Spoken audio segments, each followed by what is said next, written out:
Bonjour, bonsoir tout le monde, gilets jaunes et résistants de tout poil. Alors, on va essayer de pas être trop long, mais malheureusement, on a de très mauvaises nouvelles des étoiles. Juan Branco donc a été arrêté, hein, et incarcéré au Sénégal. Alors beaucoup me disent, «Qu'est-ce qui se passe? Je suis pas au courant» et cetera. Alors je vous invite à regarder, les vidéos que j'ai fait auparavant qui s'appellent «Pas vu à la télé» numéro 3 et «Pas vu à la télé» numéro 5, où en gros j'explique le contexte, hein. Mais donc en gros, Juan Branco s'est impliqué, à soutenir, il est l'avocat de l'opposant principal au pouvoir au Sénégal. Cet opposant est en prison, hein, cet opposant qui pourtant a participé aux élections, aux dernières élections présidentielles, il a fait 15%.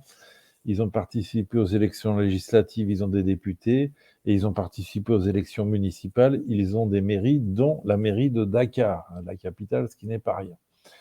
Mais donc là, les derniers événements, cet opposant aujourd'hui est en prison. Ça fait, c'est un comment dire, un long processus judiciaire qui a commencé pour une plainte pour viol, hein, contre cet homme, qui ensuite est tombé à l'eau. Cette plainte, c'était une fausse plainte, etc. Aujourd'hui, il est incarcéré pour corruption de la jeunesse, hein, c'est-à-dire, voilà, parce que la jeunesse, lui, il est jeune, effectivement, donc il entraîne les nouvelles générations à vouloir prendre en destin leurs mains, et on va dire que c'est un courant patriotique qui veut se libérer qui veut libérer le Sénégal de la tutelle française, hein. Et donc là, c'est ce qu'on appelle le Sénégal un précaré français. Il n'en est pas question, d'accord? Et donc le pouvoir, lui, est totalement soumis à Paris, évidemment. Donc voilà, là, il est en prison, et donc ces différentes étapes judiciaires ont fait qu'il y a eu des révoltes, des émeutes, et le gouvernement sénégalais fait tirer dans la foule. On en est à plus de 70 morts, ça se trouve, on a une centaine de morts, et plus de 600 prisonniers politiques, hein. Et pour la première fois de l'histoire du Sénégal, le parti politique d'opposition a été dissous, interdit. Point à la ligne. Et donc Juan Branco est un avocat de Ousmane Sonko, le leader de l'opposition, et Juan Branco, il a porté plainte auprès du tribunal pénal international contre l'État sénégalais pour crime contre l'humanité, parce qu'on ne tire pas, évidemment, dans la foule. Et il a porté plainte contre le président lui-même et 112 cadres du système sénégalais, un ministre de l'Intérieur, ministre de la Défense, chef de la police, préfet, etc., etc., et contre 2 fonctionnaires français, hein, qui ont participé indirectement à cette répression, à ce crime contre l'humanité, en étant dans les bureaux, du ministère de l'Intérieur, pour contrôler tout ça, hein. C'est là, effectivement, la tutelle française, hein. Tu imagines que dans le bureau de Nunez, ou du préfet Lallement ou de Darmanin, il y ait des conseillers sénégalais, hein, au moment de la répression. Tu dirais, il y a quand même un problème. C'est ce qui se passe au Sénégal. Et donc, suite à l'incarcération donc de l'opposant il y a 15 jours, et donc il est condamné pour 3 ans de prison, donc il est empêché de participer aux prochaines élections présidentielles, hein. Élection présidentielle à laquelle veut participer l'actuel président, alors que dans la Constitution, c'est interdit de faire plus de 2 mandats. Lui, il va en faire un troisième. C'est ça qui a généré d'ailleurs le les tensions politiques actuelles. Et de fait, juste après le dépôt de plainte de Juan Branco auprès du tribunal international, le président sénégalais a annoncé qu'il renonçait à une troisième candidature. Mais par contre, effectivement, bon, bah, il aura un poulain à sa place et donc il a fait arrêter, l'opposant et donc les avocats sénégalais de l'opposant ont fait une conférence de presse à Dakar pour dénoncer évidemment ce qui se passe, si tu veux, voilà, on peut appeler ça un coup d'État institutionnel et là, Juan Branco, décide de pousser le bouchon, le plus loin possible et entre illégalement au Sénégal et va à Dakar, de manière clandestine, hein, et fait une apparition de 10 minutes dans la conférence de presse des avocats, où il fait une lettre, qualifiée, d'historique par certains, observateurs sénégalais, lettre de Dakar et où il annonce qu'effectivement, il n'a pas peur, hein, et que sa vie, évidemment, est en danger, par cet engagement. Et ensuite, il quitte la salle de la conférence de presse et repart dans la clandestinité. Il est resté une semaine, on va dire, dans la clandestinité au Sénégal. Et puis, eh bien, samedi, il s'est fait attraper en tentant de traverser la frontière entre le Sénégal et la Mauritanie. Alors, l'arrestation n'est pas très claire. On ne sait pas au bout du compte qui l'a vraiment arrêté. Apparemment, il y aurait une information comme quoi ça serait des hommes en noir, des hommes cagoulés sans signe distinctif qui l'ont arrêté.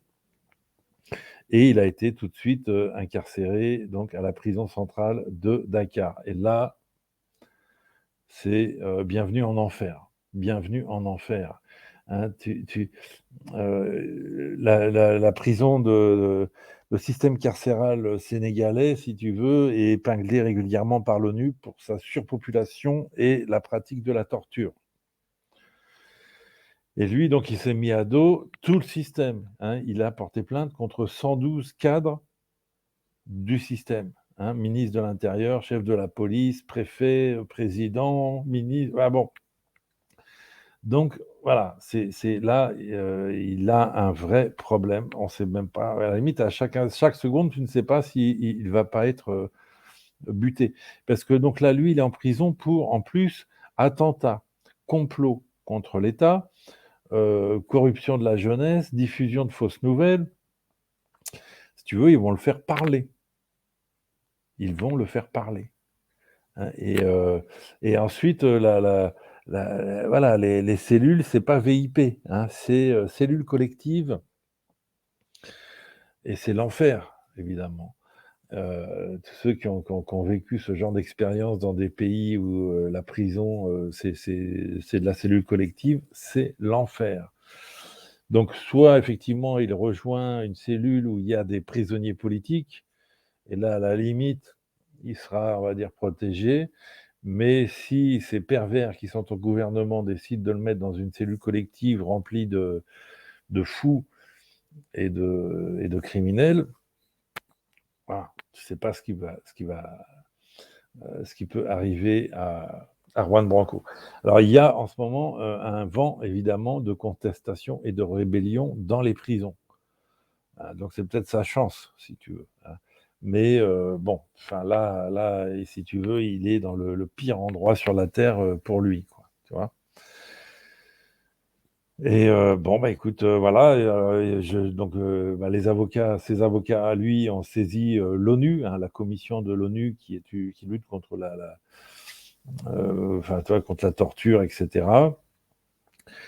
Je pense qu'ils vont aussi saisir le tribunal pénal international pour dire: «Attendez, là, le mec qui dépose une plainte se retrouve, incarcéré, dans le pays contre lequel il a porté plainte». Voilà, mais bon, alors, qu'est-ce qu'on peut faire? J'ai envie de dire, rien. Enfin, tu vois, c'est là, ça se joue, à un niveau que nous, citoyens, nous ne pouvons pas, atteindre. Il y a une pétition, bon, bah, très bien, signez la pétition, mais on n'est pas du tout dans un état de droit, on n'est pas du tout là en démocratie, une pétition en France, ça sert à rien. Alors au Sénégal, tu vois? Bon voilà, heu, une cagnotte, je suis pas sûr que ça soit la bonne idée parce que, bon, il a lui son propre réseau, on va dire de qui pourra, subvenir à ses besoins. Et à la limite, tu vois ce que je veux dire, c'est qu'une cagnotte, tu fais une cagnotte, allez, je sais pas quoi, de 150 000 euros, et ben le gouvernement de Dakar lui mettra une amende de 150 000 euros. Donc tu vas financer le gouvernement de Dakar avec ta cagnotte. Hein.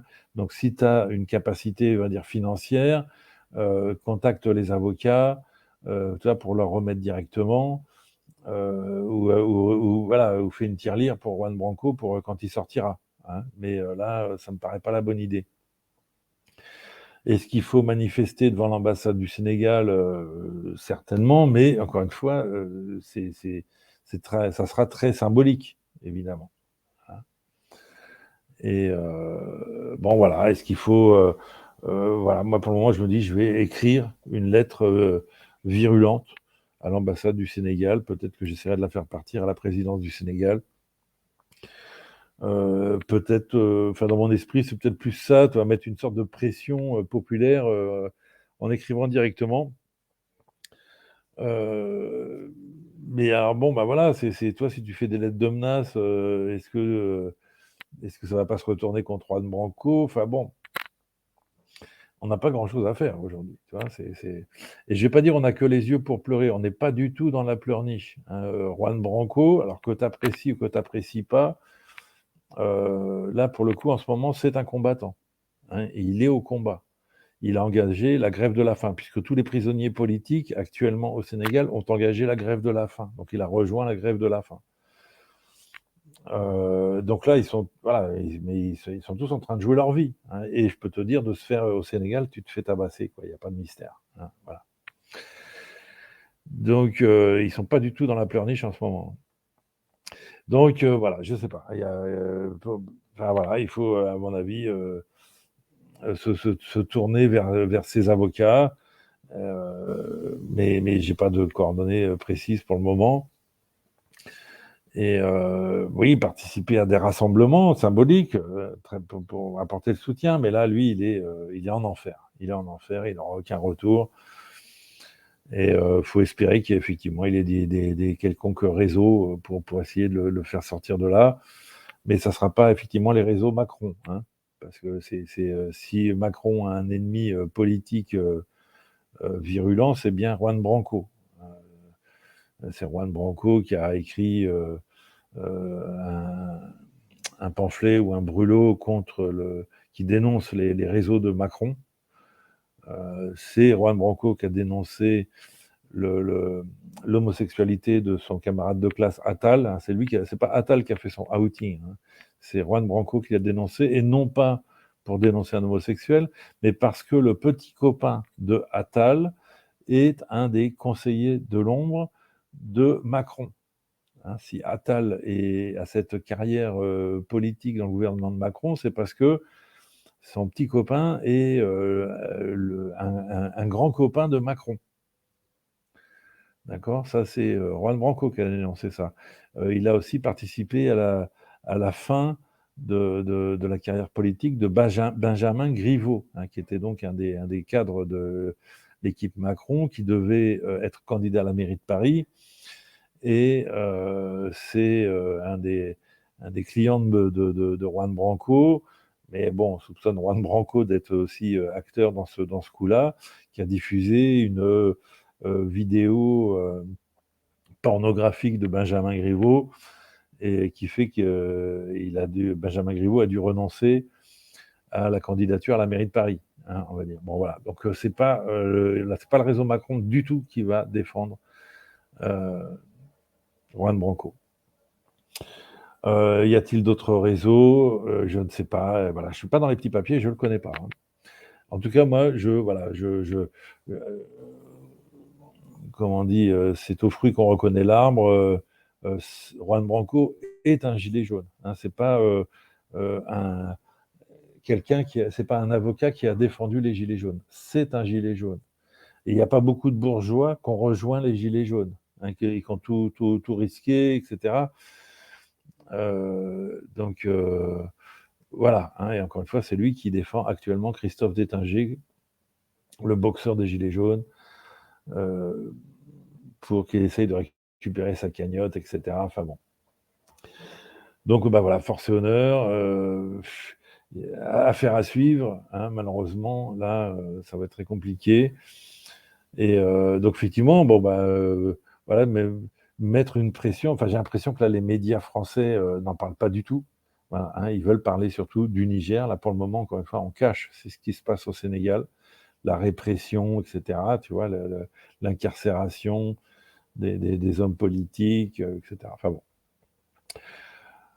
Au Niger, deuxième sujet, donc il y avait un ultimatum, jusqu'à hier pour que les militaires du Conseil national de la souveraineté de la patrie, je crois que c'est ça, le CNSP, ou de, ouais, c'est ça, hein, bon, j'ai pas le nom exact. Donc les militaires qui ont pris le contrôle, qui ont arrêté le président pro-français du Niger, qui a priori même, enfin, on se demande même s'il est nigérien, mais enfin bon, il viendrait de Libye, tu vois. Donc c'est, enfin, voilà, placé par le gouvernement français, c'est un truc de dingue. Donc il y avait donc la fameuse CEDEAO, la Communauté économique des États d'Afrique de l'Ouest, qui avait, donc aux ordres, hein, comme je disais, c'est un machin aux ordres de la France,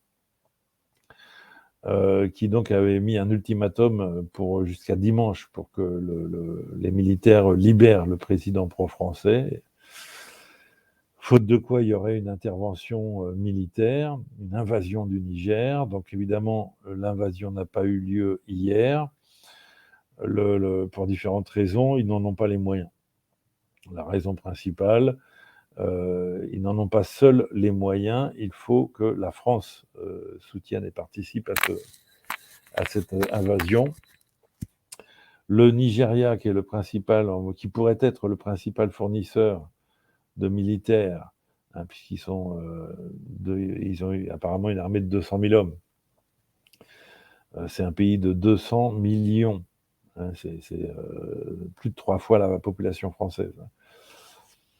Et donc, et ce sont eux, on va dire, les mieux placés pour envahir le Niger, parce qu'ensuite, on va dire que tu as dans les pays fournisseurs, tu aurais le Ghana, tu aurais la Côte d'Ivoire et le Sénégal.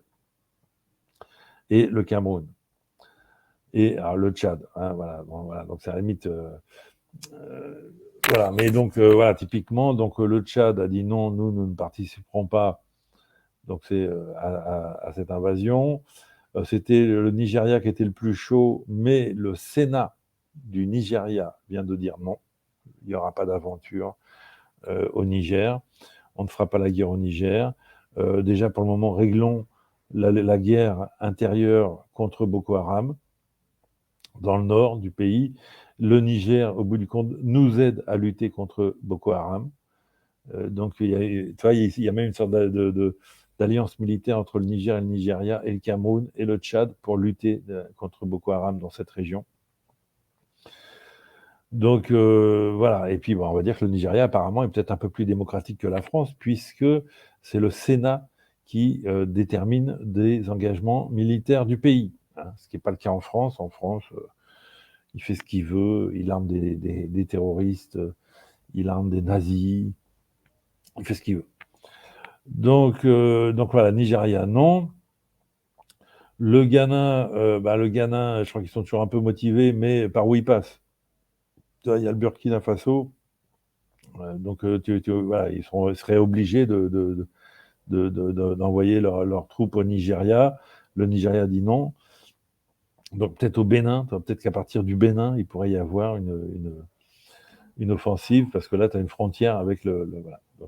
La Côte d'Ivoire dit non. Le président, lui, alors Alassane Ouattara, il a été placé à la présidence par Sarkozy.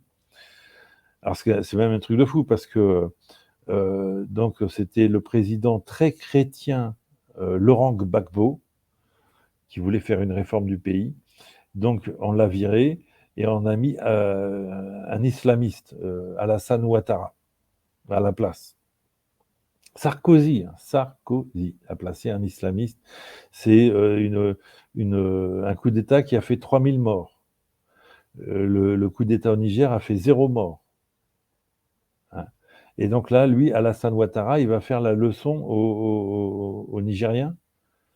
Bon, de toute façon, l'armée de Côte d'Ivoire a rencontré le président, Alassane Ouattara, lui a dit on n'a pas les moyens. hein, physique. C'est physique, on n'a pas les moyens. Parce que tu peux, voilà, envahir un pays, il te faut au moins, je sais pas quoi, envoie au moins 10 000, 15 000 hommes avec tout le matériel, les munitions, tu vois, la nourriture, le carburant. Ce sont des immenses. On ne se rend pas compte en termes d'échelle, mais regarde, là, je crois que la Côte d'Ivoire et le Ghana, c'est grand comme la France, tu vois, ces deux pays-là. Donc, tu vois, la taille, tu vois, du continent africain est un continent géant, hein. Voilà, la France. Le Niger, il fait plus de deux fois la France, hein. L'Algérie, elle fait 5 fois la France. Le Mali fait au moins 2 fois la France, hein. Le Nigeria, il est plus grand que la France aussi. Donc voilà, ça se fait pas comme ça. Tu peux dire ce que tu veux. Donc le Sénégal, lui, il dit on envoie 15 000 hommes dans cette armée de la CEDEAO, mais tu les envoies alors par où? Donc déjà, tu vois, c'est transport, aviation, bah, donc au Bénin, hein, parce qu'apparemment, il n'y a que le Bénin qui n'a pas encore clairement signifié qu'il ne voulait pas faire la guerre au Niger. Bon, très bien, mais c'est pareil, toi, c'est eux, ils sont en pleine insurrection. C'est pas le moment d'envoyer les militaires dans une aventure dont tu n'es pas du tout sûr du résultat, en plus, quoi. Si tu veux une défaite,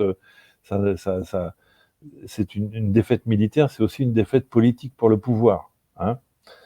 Donc, c'est pas du tout le moment pour le Sénégal de partir. Mais ils n'ont pas le choix, hein. Les Sénégalais, voilà, même les Ivoiriens, etc. Et c'est les Français qui commandent, hein. Donc, voilà.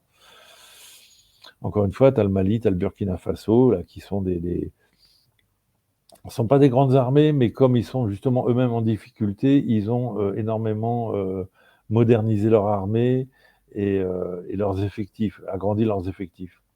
Donc ils sont plutôt mieux préparés pour une guerre autour de Niamey que les autres, hein, voilà. Malheureusement, là, il y a eu, je crois que c'était hier, hein, un cadre nigérien a clairement signifié dans un communiqué officiel qu'ils avaient les informations qu'en effet, il y avait un rassemblement militaire qui se préparait dans 2 pays de la CEDEAO euh, pour envahir le Niger. Donc, si tu veux, même si voilà, l'ultimatum est terminé, et c'est pas parce qu'ils n'ont pas envahi aujourd'hui qu'ils sont pas en train de préparer une invasion malgré tout, hein, malgré toutes ces quasiment impossibilités. Mais ils ont été très clairs, là, les cadres de l'armée nigérienne. Ils disent on a les informations. Il y a donc des armées de la CEDEAO, donc des pays africains, des groupes militaires qui se rassemblent. Et c'est un truc de dingue. Donc un pays étranger à la CEDEAO, mais qui contrôle la CEDEAO, donc là c'est la France, ils ne l'ont pas nommé, mais c'est très clair. Et puis, et les terroristes. Donc tu vas avoir une alliance des pays africains, de la France et des terroristes pour envahir le Niger. Est-ce que c'est suffisamment clair, hein? Donc peut-être tu vas avoir une offensive ici du côté de la Libye par les terroristes, plus les Français, encore une fois, qui sont au sol, déjà dans la capitale, plus donc à partir du Bénin, une offensive pour faire de la troupe. C'est tout à fait possible encore, hein. C'est pas parce qu'il n'y a pas eu d'offensive hier à 0 heure qu'il n'y aura rien. Et donc le Niger vient d'interdire son ciel, hein. Donc, bon, bah voilà, plus aucun avion n'a le droit de voler. Donc l'armée française ne peut pas se ravitailler, si tu veux, hein, par exemple. Il y a de forts soupçons que Wagner soit installé. Donc si Wagner est installé, ils ont des missiles anti-aériens. Donc le ciel est fermé, hein, voilà. Donc là, on est dans une grande partie d'échec géopolitique, hein, et ça va se jouer là dans les semaines à venir, hein. Il y a toujours un blocus organisé donc par les pays de la CEDEAO, blocus de leurs fonds, de leur argent, hein, et donc par la France aussi, hein, la France qui bloque tous les avoirs nigériens, tout. Et là, ils essayent de mettre le pays à genoux. Donc effectivement, tu as l'Algérie, le Mali, le Burkina qui, eux, vont soutenir ce pays, la Russie aussi, certainement par l'Algérie, ils peuvent transférer du blé, hein, tu vois? Voilà, bon, la Russie qui est là-haut, et ils peuvent transférer du blé, via l'Algérie pour le Niger, et cetera, et cetera. Donc voilà, pas de très bonnes, nouvelles, des étoiles pour le moment, hein. Le chaos, le blocus du Niger continue. La préparation d'une, invasion militaire du Niger continue et donc Juan Branco est en enfer.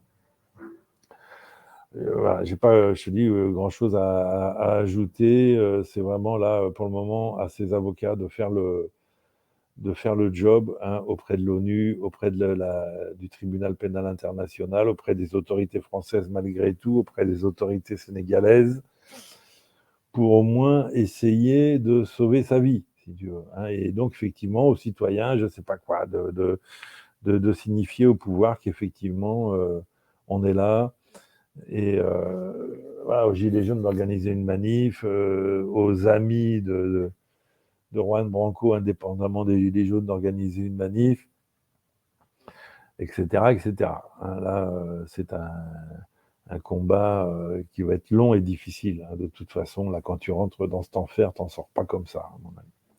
Surtout avec le dossier qu'ils ont contre lui, hein. Enfin, tu vois, il les a menacés, donc enfin menacés, il les a mis au pied du mur du tribunal pénal international et il a eu l'outrecuidance de rentrer clandestinement dans le pays et de les menacer, enfin de se foutre de leur gueule, quoi. Donc là, ça, bon, voilà, affaire à suivre, hein. Je ne sais pas où ça va l'emmener, mais vraiment, ceux qui prient peuvent prier pour Juan Branco. À très bientôt, les amis, on lâche rien.